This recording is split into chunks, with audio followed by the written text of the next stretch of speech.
भारत माता की जय। मैं Ram Gopal Awasthi, founder biology trunk institute, civil lines, Kanpur. तो बच्चों, जैसा कि आप सबको पता है कैसे करें नीट की तैयारी, इस पर 5 एपिसोड मैंने आपको बोला है कि मैं बनाऊंगा। एक एपिसोड पहला जिसमें केवल हमने चर्चा की थी। आज जो मैं बना रहा हूं और आपको मिल चुका होगा एपिसोड 2। एपिसोड 2 में क्या एनसीईआरटी रटी जा सकती है, जिस पर मैंने चर्चा की होगी, आप लोगों ने देखा होगा। और एनसीईआरटी जो फ्रेशर बच्चे हैं, उन बच्चों को एनसीईआरटी अगर कोई संस्थान या कोई टीचर रटने को बोल रहा है तो ये गलत है। 3 बोर्ड के बच्चे हैं, सीबीएसई बोर्ड, आईएससी बोर्ड और यूपी बोर्ड। बिना बेसिक क्लियर किए बच्चा एनसीईआरटी नहीं पढ़ सकता। एपिसोड 2 में आपको बहुत सारी जानकारी मिली होंगी। मैंने चार्ट बना के समझाया था कि एनसीईआरटी कैसे पढ़ें। उसके लिए आपको एनसीईआरटी की इंग्लिश भी आनी चाहिए, ग्रीक, लैटिन, सारा जो भी एपिसोड 2 में आपने देखा होगा, आपको काफ़ी कुछ सीखने को मिला होगा। आज एपिसोड 3 तो कमाल होने वाला है। आज के पूरे वीडियो में खासकर वो बच्चे जो ऑनलाइन कोचिंग कर रहे हैं या कहीं ऑफलाइन ज्वाइन कर लिए हैं, आज उनको इतना बड़ा मंत्र मिलने जा रहा है एनसीईआरटी में कि एक्चुअल में जो बच्चे कोचिंग कहीं कर चुके होंगे उनकी भी आंखें खुल जाएंगी कि एनसीईआरटी के चैप्टर को पढ़ा कैसे जाता है। ये तीसरा एपिसोड है। चौथा, 5वां एपिसोड बहुत धमाकेदार होने वाला है। तो चौथे और 5वें एपिसोड को भी मत मिस करिएगा। आज बहुत आराम से बहुत कंसंट्रेट हो जाओ बच्चों। जो बच्चे किसी भी संस्थान में पढ़ रहे हों या यूट्यूब के माध्यम से बहुत सारे बच्चे मुझसे नए बच्चे आज जुड़े हों, तो कम से कम आपको आज ये एपिसोड 3 बहुत गंभीर होकर के यानी सीरियस होकर के देखना होगा। बहुत आराम से मैं स्टेप बाय स्टेप एक्सप्लेन करूंगा। डिस्टर्ब नहीं होना है आपको। ईयरफोन लगा लीजिए कान में, आराम से सुनिए। किसी एकांत जगह पे चले जाइए और बहुत ध्यान से सुनिए। अगर आपकी स्टडी टेबल है तो उस पर बैठ जाइए, कॉपी और पेन लेकर के, और जो जो मैं बताऊं उसको नोट कर लो। बहुत मज़ा आएगा। किसी भी बोर्ड का बच्चा हो, सबको मज़ा आएगा। तो आइए शुरू करते हैं। एपिसोड 3 चर्चा वही रहेगी एपिसोड 2 की, क्या एनसीईआरटी रटी जा सकती है। कोई भी ऐसा टीचर जो तुमको एनसीईआरटी 11th या 12th की पॉइंट वाइज बना करके दे रहा है, फ्रेशर बच्चे नहीं रख सकते। हाँ, अगर किसी कोचिंग में कोई बच्चा 4 साल, 5 साल, 6 साल, 7 साल से कोचिंग कर रहा है और एनसीईआरटी उसने 5 बार, 6 बार, 7 बार, 8 बार, 10 बार पढ़ी है, वो कर सकता है। इसकी चर्चा मैंने एपिसोड 2 में की थी।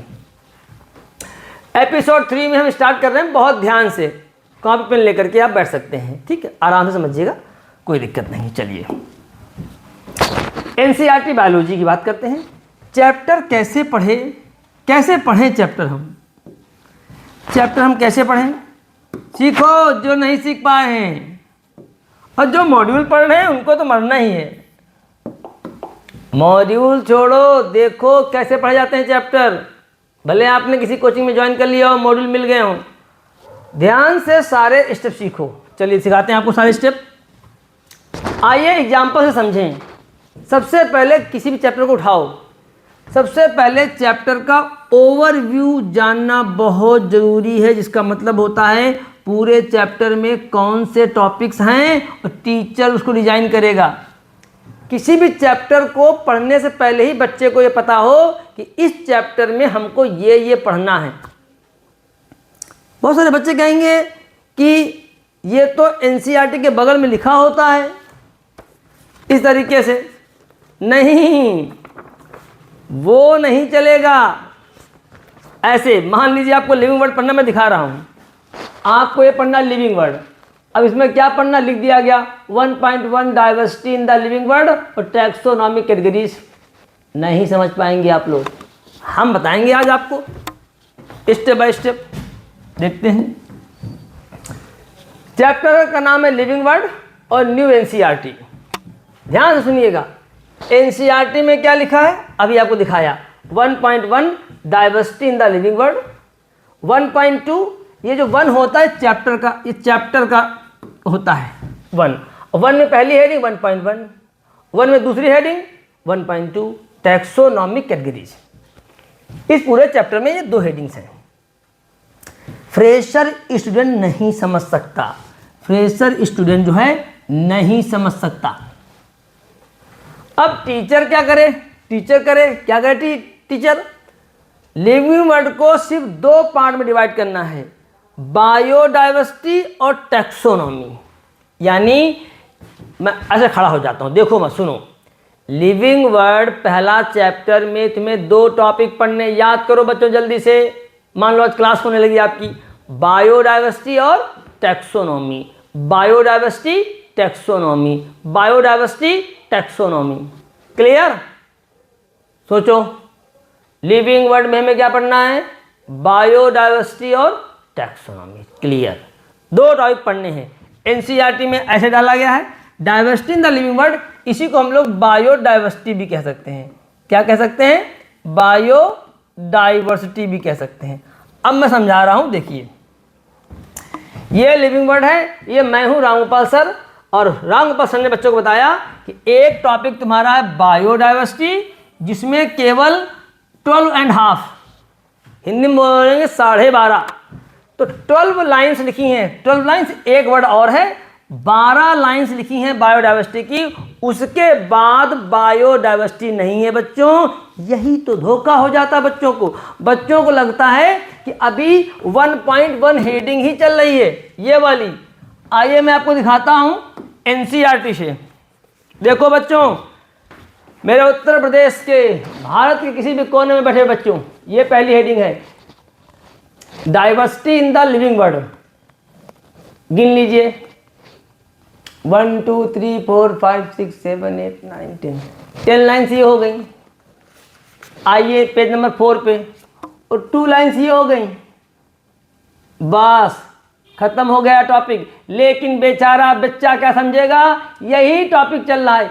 इसी पैराग्राफ से ये गलती एनसीईआरटी की, एनसीईआरटी को यहाँ पे हेडिंग डालनी चाहिए क्या, टैक्सोनॉमी। चलिए, तो बच्चों मैंने क्या समझाया आपको, 12 लाइनें लिखी हैं बायोडाइवर्सिटी की। इन्हीं 12 लाइनों में अगर मैं पढ़ाऊं तो बड़े आराम से 7 MCQ बना दूंगा इन 12 लाइनों से। 7 बहुत अच्छे MCQ, 7 MCQ बहुत अच्छे बना दूंगा, जो NTA के पेपर में आ सकते हैं। आप लोगों ने तो पुराने वीडियो देखिए, मैं दिखाता भी हूं आपको एनसीईआरटी कैसे 7 क्वेश्चन बना दो, बच्चों को लाइनें समझा दो। अब taxonomy, page number 4 second paragraph से ही शुरू हो जाता है। पेज नंबर 4 सेकेंड पैराग्राफ से ही शुरू हो जाता है। एनसीईआरटी में दूसरी हेडिंग जो आई है वो 1.4 टैक्सोनॉमिक कैटेगरीज बहुत देर बाद आई है। यानी बच्चों, जैसे ही आपका बायोडाइवर्सिटी टॉपिक की 12 लाइनें खत्म होती हैं, एज स्टेटेड अर्लियर से शुरू हो गई टैक्सोनॉमी। बस यही टीचर को करना है, जो शायद लोग नहीं कर रहे हैं। एक फ्रेशर बच्चा आया है, बेचारा क्या जाने। आगे बढ़ते हैं तो क्लियर, पेज नंबर 4 के सेकंड पैराग्राफ से शुरू होगी टैक्सोनॉमी। हमें पता है कि इस पूरे चैप्टर में लिविंग वर्ल्ड में एक टॉपिक बायोडाइवर्सिटी पढ़ना है, दूसरा टैक्सोनॉमी पढ़ना है। लिविंग वर्ल्ड न्यू एनसीईआरटी में 2 topic, living world new NCERT में 2 टॉपिक, एक बायोडाइवर्सिटी, दूसरा टैक्सोनॉमी। टैक्सोनॉमी कहाँ शुरू हुआ है? अरे बच्चा समझेगा यहाँ से शुरू हुआ है। नहीं बेटा, यहाँ से नहीं, यहीं से शुरू हो गया। ये कौन समझाएगा? टीचर समझाएगा। आगे बढ़ते हैं, taxonomy page number 4, page number 5, page number 6, page number 7, page number 8, बिल्कुल घुस जाए दिमाग में। टैक्सोनॉमी पे कितने पेज हैं? चौथा पेज, 5वां, 6ठा, 7वां, 8वां, 4, 5, 6, 7, 8 बस 8 पेज पे जाकर के आपका चैप्टर क्या हो जाता है, खत्म हो जाता है। याद हो गया, याद हो गया, याद हो गया। बिल्कुल मेमोरी बेस्ड पढ़ना है आपको। 4, 5, 6, 7, 8 ये है टैक्सोनॉमी के पेज। स्टूडेंट बेचारा, स्टूडेंट को हम क्या कराएं, टैक्सोनॉमी के टॉपिक जो हैं उनको रीअरेंज करना होगा, और ये काम या तो स्टूडेंट करे या टीचर करे, तभी तो एनसीईआरटी बच्चा पढ़ेगा। तो तुम्हें तो देना मॉड्यूल। अभी मैं मॉड्यूल दिखाऊंगा, कितना घटिया मॉड्यूल में लिखा गया है, कितना वाहियात मॉड्यूल में लिखा गया है, जिनके चक्कर में आप लोग बड़ा बड़ा रकम दे जाते हो कॉर्पोरेट कोचिंग में। मैंने किया है। अब टैक्सोनॉमी में स्टेप बाय स्टेप करेंगे। 4 स्टेप होते हैं, कैरेक्टराइजेशन, आइडेंटिफिकेशन, नॉमेनक्लेचर, क्लासिफिकेशन। उसी पेज पर स्टेप बाय स्टेप पहले 1 बताओ, फिर 2 बताओ, फिर डिटेल में 3 बताओ, और फिर 4 बताओ। आगे पीछे भागना होगा, 5 पेज पे जाना, फिर 4 पे आना। जिन लोगों ने हमारे यहाँ कोचिंग की वो समझ रहे हैं मैं क्या बता रहा हूँ। और एक दिन मैं आपको एक पढ़ा के भी दिखा दूंगा। यानी बहुत सारे चैप्टर हैं एनसीईआरटी में जहाँ पर हेडिंग्स आगे पीछे हैं, टॉपिक आगे पीछे हैं, और आपको उन टॉपिक्स को रीअरेंज करना है ताकि बच्चा जब दोबारा रिवीजन करे तो कंफ्यूजन ना हो उस बच्चे को। आज आप सीख क्या रहे हैं? आप सीख रहे हैं एनसीईआरटी कैसे पढ़ी जाती है, जिसमें मैं बायोलॉजी के तरीके को बता रहा हूं। हमारी केमिस्ट्री की फैकल्टी आपको एक दिन केमिस्ट्री में कैसे पढ़ते हैं एनसीईआरटी, इस पर भी चर्चा करेगी। आने वाले समय में ठीक ऐसे ही केमिस्ट्री की जो एनसीईआरटी कैसे पढ़ते हैं, इस पर हमारी केमिस्ट्री की बेहतरीन फैकल्टी आपको 4 या 5 एपिसोड में समझाएगी। आप जुड़े रहिएगा हमारे चैनल के साथ। क्लियर? तो बताओ, अब बच्चा पढ़ने जा रहा है तो बच्चा कैसे पढ़े भाई? क्योंकि हेडिंग तो है टैक्सोनॉमिक कैटेगरी 1.2 पेज नंबर 6 पे। ये सब ऐसे पढ़ा हुआ नहीं बेटा। फिर पूरा नाम बिल्कुल पहले कैरेक्टराइजेशन, फिर आइडेंटिफिकेशन, पूरा नॉमेनक्लेचर जब हो जाए तब फिर डालो क्लासिफिकेशन, फिर चर्चा करो, और जो भी क्वेश्चन आते हैं उस पर बात करो। इसी में अभी मैं आता हूं, अगली बात पे आता हूं। फिर जब आप आएंगे तब आएगी आपकी हेडिंग 1.2। हालांकि इसके पहले आपको अलग से इस पर चर्चा करना होगा। आप देखिए पेज नंबर 5, सिस्टमैटिक्स। इसको फिर बताओ। सिस्टमैटिक्स वर्ड को टैक्सोनॉमी के बाद ही बताओ, क्योंकि एक्चुअल में मॉडर्न टैक्सोनॉमी को ही हम लोग क्या बोलते हैं, सिस्टमैटिक्स। तो पहले पेज नंबर 4, 5 के, फिर 5 के लास्ट में हेडिंग क्या आती है, सिस्टमैटिक्स। इतना आपको करना होगा। अब आया उसी टैक्सोनॉमी में 1.2 heading taxonomic category, page number 6। अभी जल्दी से बोलो, हमने क्या बताया? हमने बताया पूरा लिविंग वर्ड 2 टॉपिक में बटा हुआ है। बायोडाइवर्सिटी की 12 लाइन, बायोडाइवर्सिटी की 12 लाइन, बायोडाइवर्सिटी की 12 लाइन। 14वीं लाइन बायोडाइवर्सिटी नहीं है, हेडिंग नहीं पड़ी है। क्या करोगे बच्चों? तुम तो बेचारे फ्रेशर हो, तुम तो अपने आप नहीं समझ पाओगे। यहाँ टीचर नहीं समझ पा रहे हैं, आप तो बच्चे हो। 12 लाइन के बाद बायोडाइवर्सिटी खत्म, 12 लाइन के बाद बायोडाइवर्सिटी खत्म। 13वें लाइन से शुरू हो गया है क्या, टैक्सोनॉमी शुरू हो गया। टैक्सोनॉमी की हेडिंग डालो, टैक्सोनॉमी की हेडिंग डालो, और उस टैक्सोनॉमी में फिर सीक्वेंस में आओ। टैक्सोनॉमी क्या होती है, वो 5वें टैक्सोनॉमी क्या होती है, ये सब यहाँ लिखा हुआ है। भाग करके आपको पढ़ाना होगा। पेज नंबर 5 पे, पेज नंबर 5 की कुछ बातें आपको पहले लिखानी है। पेज नंबर 5 की कुछ बातें आपको पहले लिखनी होंगी। फिर सीक्वेंस में आओ, कैरेक्टराइजेशन, फिर उसके बाद पूरा नॉमेनक्लेचर, आइडेंटिफिकेशन, फिर नॉमेनक्लेचर, फिर क्लासिफिकेशन, फिर आ जाओ हेडिंग 1.2 टैक्सोनॉमिक कैटेगरीज। बहुत बेहतरीन तरीका आज भारत के सभी बच्चों को यूट्यूब के माध्यम से सीखने को मिल रहा है। अब टैक्सोनॉमिक कैटेगरी में 1.2 हेडिंग में सबसे पहले कैटेगरी के बारे में बताओ, टैक्सॉन के साथ रिलेशन बताओ, और हिरार्की बताओ। ये अलग पहले बता लो। ये देखो, दिखाते रहो भाई, बच्चों को मजा आता है बच्चों को। ये देखिए, अब इस पैराग्राफ पर पहले चर्चा होगी। तो इस पैराग्राफ पर जो चर्चा होने जा रही है वो चर्चा होगी टैक्सोनॉमिक कैटेगरी और टैक्सॉन में रिलेशन क्या है। बहुत ध्यान से बताना पड़ेगा बच्चों को, बहुत ध्यान से। एक एक लाइन को एमसीक्यू बनाना पड़ेगा। फिर शुरू करिए आप, तब डालिए 7 कैटेगरीज। आपको पता है कि क्लासिफिकेशन की 7 बड़ी कैटेगरी होती, मेजर कैटेगरी कितनी होती है? 7।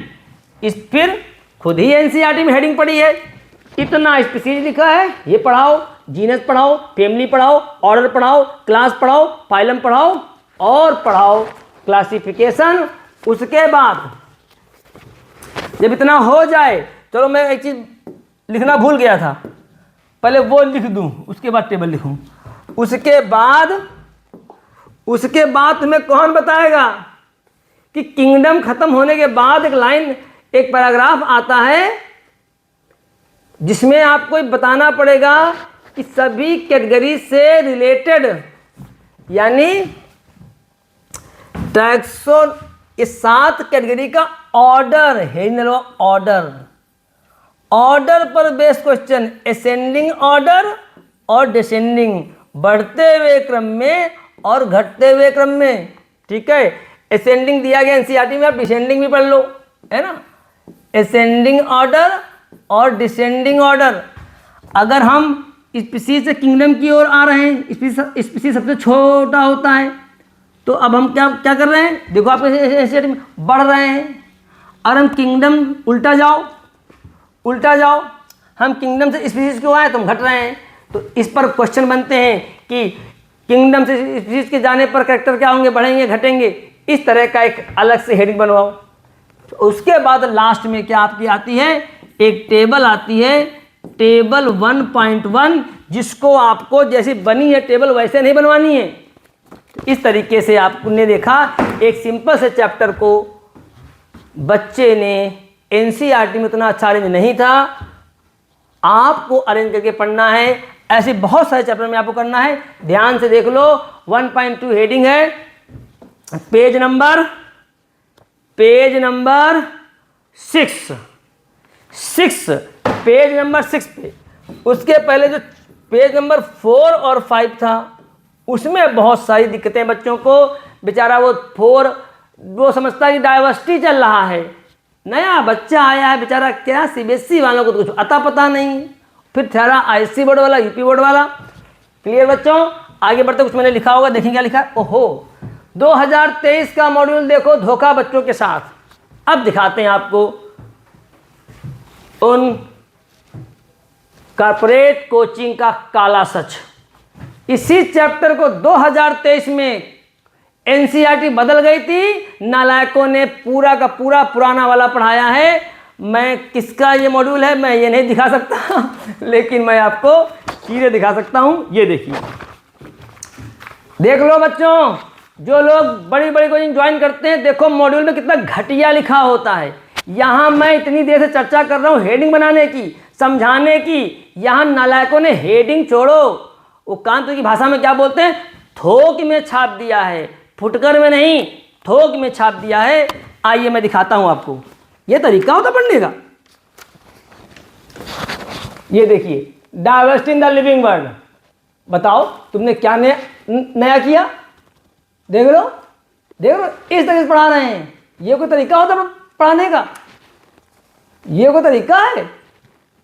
इसमें तुमने क्या किया? कुछ भी तो नहीं किया, थोक में छाप दिया आपने।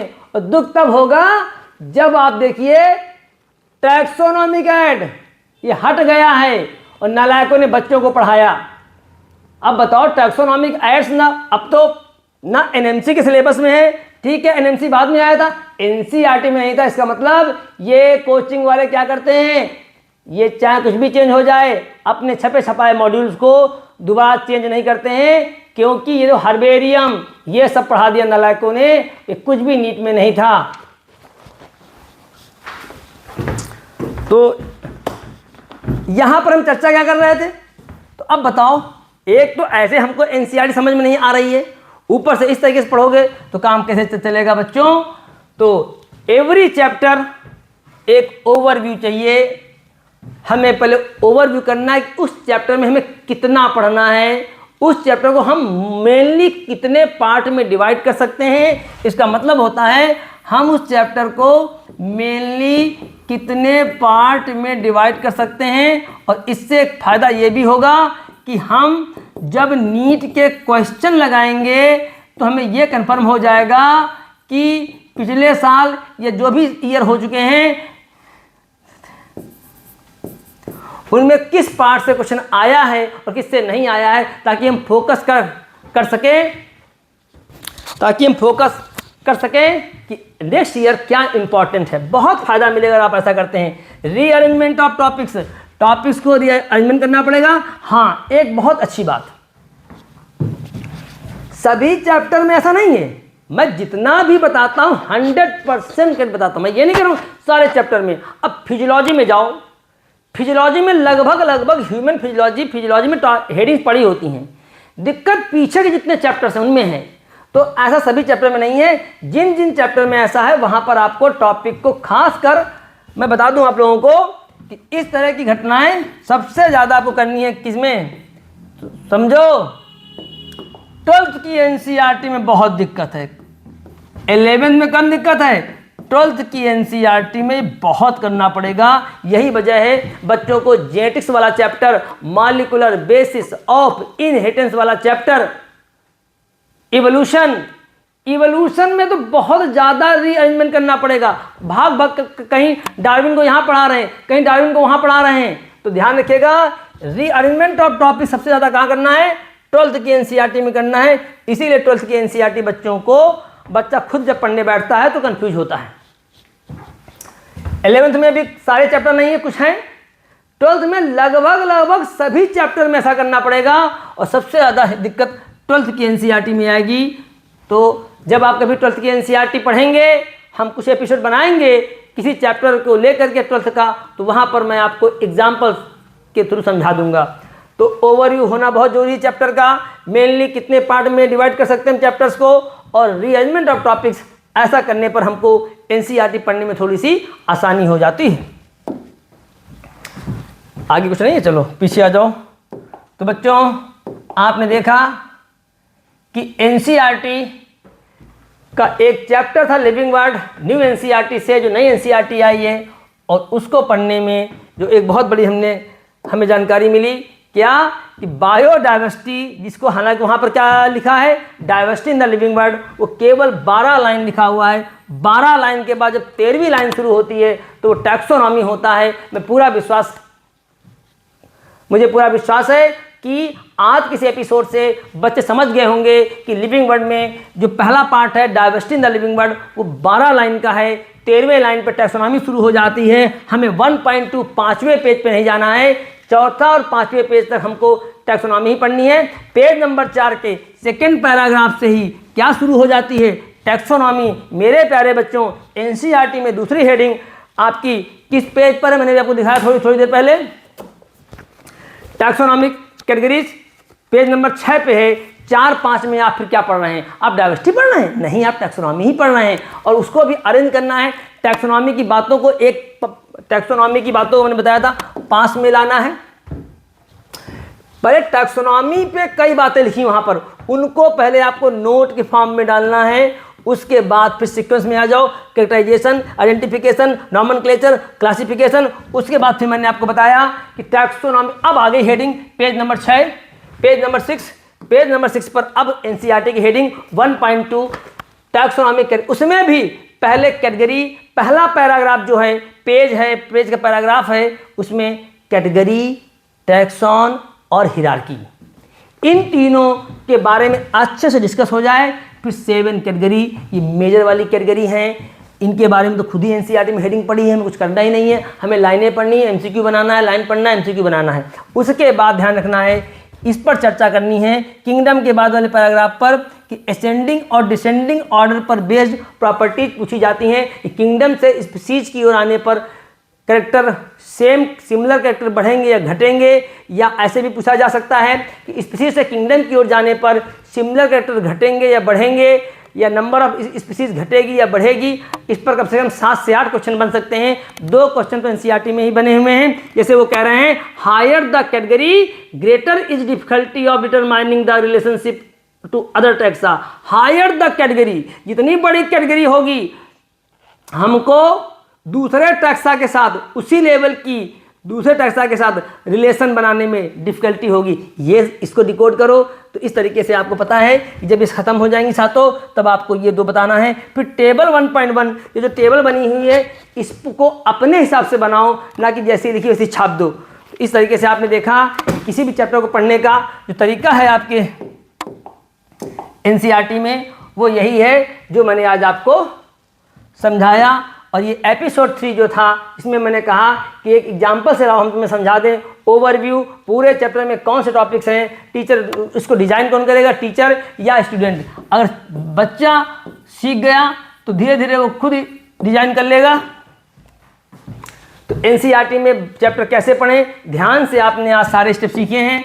और फिर मैं कह रहा हूँ फ्रेशर बच्चों के लिए मैं एनसीईआरटी रटी नहीं जा सकती। कोई भी ऐसा संस्थान जिसने एनसीईआरटी की लाइनों को 100 लाइनें 200 पॉइंट 300 पॉइंट में बना करके दिया है वो उन बच्चों के लिए सही है जो बच्चे 4 से 5 साल एनसीईआरटी के साथ खेल चुके हैं, पढ़ चुके हैं। लेकिन फ्रेशर बच्चे के लिए बिल्कुल ऐसा सही नहीं है और मैं हमेशा इसके खिलाफ रहूँगा कि एनसीईआरटी रटी नहीं जाती। एनसीईआरटी डिकोड, अभी तो लाइनें डिकोड होती हैं, इस पर आपने एपिसोड 2 में सुना होगा।